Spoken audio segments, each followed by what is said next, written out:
மாநகராட்சி ஊழல்னால மண்டல தலைவர்கள் நீக்கப்பட்டாங்க, மேயர் இருக்கு. இப்போ மாநகராட்சி எப்படி செயல்படுத்துவாங்க? இந்த ஆட்சியில் எப்படி செயல்படுத்த மதுரை மாநகராட்சி மட்டுமே தமிழ்நாட்டில் ஒரு தொடக்கப்பட்ட. ஏன்னா இது போன ஆட்சியில் அந்த 4 வருஷத்தில் மொத்தமாக மாநகராட்சியில் 400 கோடிக்கும் மேலே ஊழல்கள் பிடிபட்டது. அதில் நிறைய விசாரிக்கப்படாமல் இருக்குது, நிறைய மக்களுடைய பணங்கள் திருடப்பட்டுள்ளது. ஸோ இது அனைத்தும் விசாரிக்கப்பட வேண்டும். மற்றபடி எல்லாமே மாநகராட்சியில் இப்போ என்ன பணிகள் நடந்துருக்கு, ஏன்னா அடுத்து வர்ற பட்ஜெட்டுக்கு அப்புறம் தான் இதை பண்ண முடியும்.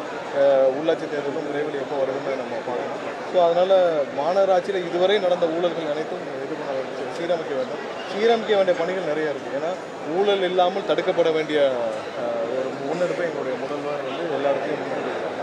ஸோ ஊழல் எங்கெங்கே நடைபெறும், எங்கெங்கெல்லாம் லீக்கேஜஸ் இருக்கும், எங்கெங்கெல்லாம் அரசு துறைகள் எங்கெங்கே லீக்கேஜஸ் இருக்குமோ அதெல்லாம் கண்ட்ரோல் பண்ண வேண்டிய கட்டாயத்தை சார் பிளே ஸ்டோர் மற்றும் ஆப் ஸ்டோரில் இருந்து பாலிமர் செயலியை QR கோடு மூலம் பதிவிறக்கம் செய்யுங்கள்.